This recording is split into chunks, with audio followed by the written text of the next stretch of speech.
my name is Dave Vidmar, the president and founder of GlideCycle, and I'm here in this section of the video to orient you to the beta seat design. The beta seat design is our first really successful saddle assembly that allows the human body to be carried by the weight of its pelvis in this unique seat design. What's so different about it? Well, a normal seat, if you look at, will be flat to the ground. Your body would sit on it and allow your legs, to hang off the sides and to operate as on a regular bicycle. The GlideCycle seat is designed to sit with a high degree of tilt on the seat section, on the saddle section, which allows your body to hang from the ischial tuberosities or your butt bones, much like you were standing up against a table and talking with somebody. Now, if you were standing against that table and talking with somebody and lean forward, you're going to fall off. That's why the GlideCycle saddle assembly has a pad that is meant to connect with the pelvic bones in the front of your waist. And that prevents you from sliding off of the seat and down into the tube. Therein lies the uniqueness of this saddle system. Your legs are able to move freely without encumbrance while your body is suspended from the air. What a unique and novel design, and it really works. It takes a little bit to get accustomed to it, like it would to be accustomed to your new ski boots or your new rollerblade boots or any new sporting equipment. So allow yourself to do some due diligence and allow neuromuscular orientation to occur as you go through your first hour or two of riding. Now let's talk about the seat and saddle setup. As you pull it out of the bed, you'll find the pelvic post has an adjustable riser tube on it with a pin in the beta model. Pull the pin and establish your seat pelvic height here at about the 6th hole down. The 6th hole down seems to work for most people. If you're particularly short, you might want to go down one hole lower. Particularly big person, you might want to go one hole higher. But just start out with it in the 6th hole and everything will work. Why does that work so well? Because the saddle, the seat actually part of the saddle assembly is on a riser that allows it to travel upwards and downwards in relation to the pelvic pad itself. So as a heavier person, a larger person moves the seat back, that allows the saddle or the pad to rise higher on the pelvis. As a narrower person who's assumedly smaller moves the seat forward, as I am here, you can see the relationship has changed again. So most of the adjustment is in the rear saddle assembly. For most people, start out with the saddle assembly about in the middle, and that should work for an initial setup. If you find yourself falling through, we'll want to move it forward. If you find yourself extremely tight and your thighs are being compressed against the front of the pelvis pad as you run, then get off and we'll move this seat pad a little bit further back. But that's your initial introductory seat saddle assembly positioning. 6th hole on the top, middle position on the seat. We're ready for stage 2. Stage 2 is to take the saddle assembly and actually put it into the bike itself.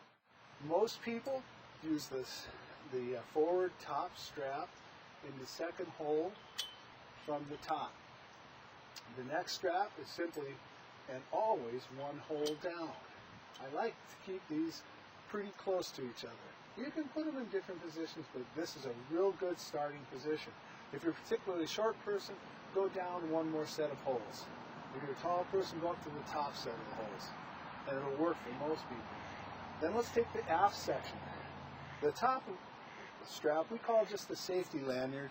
It's not going to be in use. You never want any tension on this strap. You just want to hook it into a hole where it's going to be out of the way. It is the rear strap here that is the only control strap on the back, and for most people it's perfect in the 2nd hole from the bottom. Why do we have all the extra holes, you say?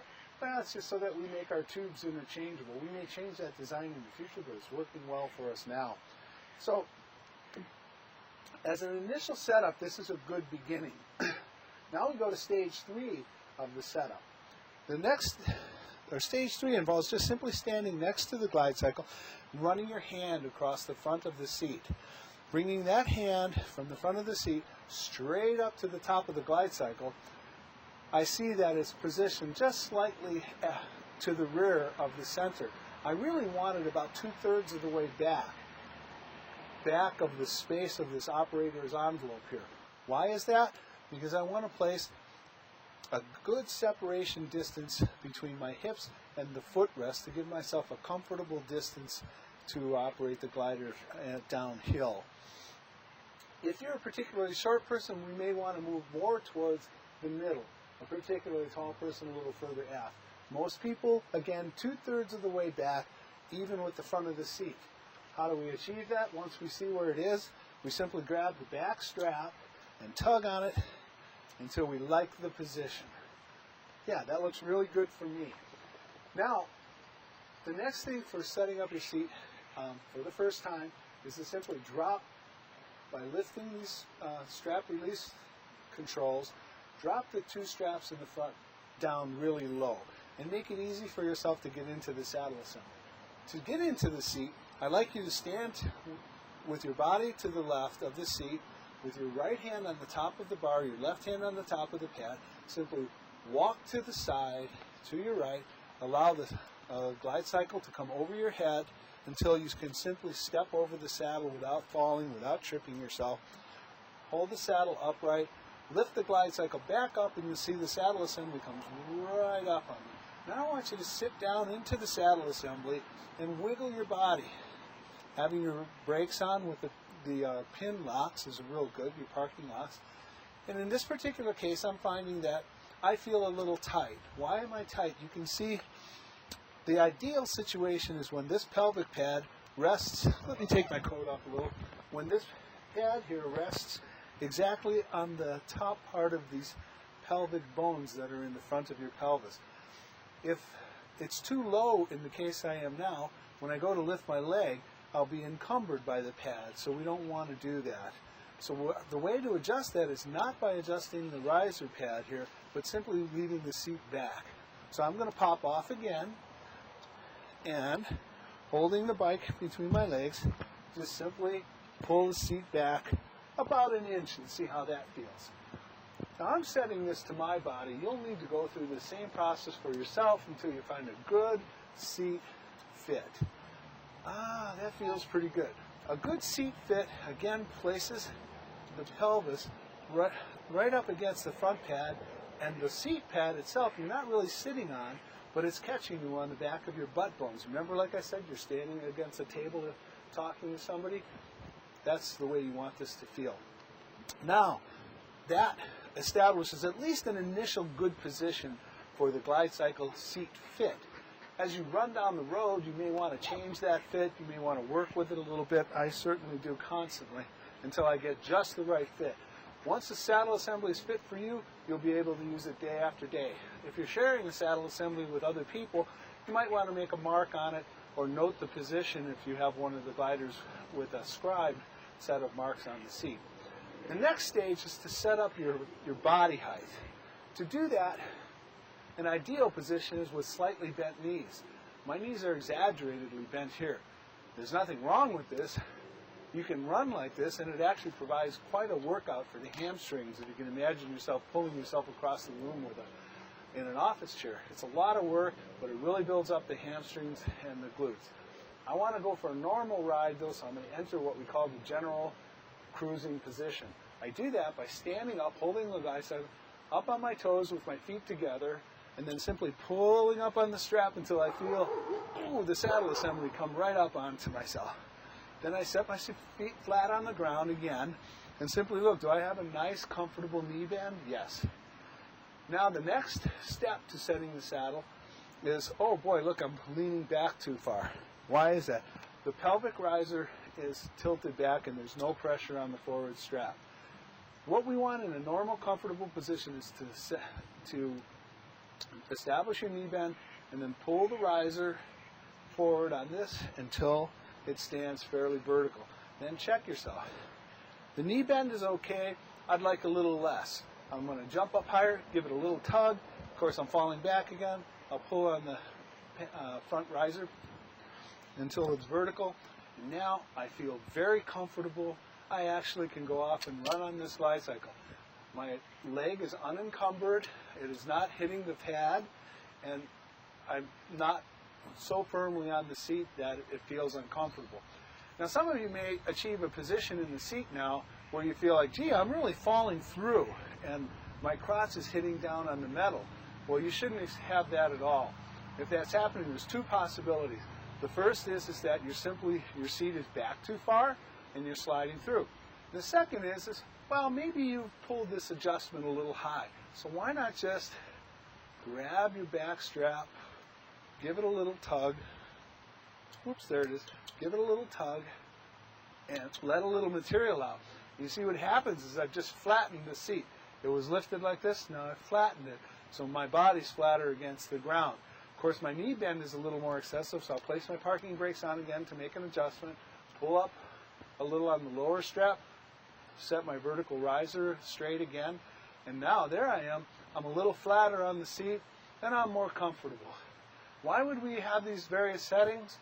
Well, a short run, sitting around at Disneyland, spending a lot of time in the GlideCycle, talking to people at a county fair, I might want a pretty flat seat. When I really get out there and run, and I'm pumping out the miles, I'm going to pull that strap back up, lower the front end a little bit, and get a good lean on myself, a little too much, get a good lean on myself so that I can really run and pump. Sometimes when you're operating the GlideCycle, after a period of time, you'll find the rear strap might start letting itself out. Or just by going through a series of adjustments, making yourself comfortable, you'll continue to walk yourself forward until, gosh, all of a sudden you're here at the bar in front of your face. Don't worry about it. Get off your bike, lower the two front straps, pull the back strap, set your seat to 2/3 back or the position that you really like it so that your feet are comfortably up against the footrest, and reset your front strap to be comfortable, and you'll be fine. But you will find that this is a dynamic relationship you have with the seat. It's going to be constantly changing. You'll constantly be moving it around.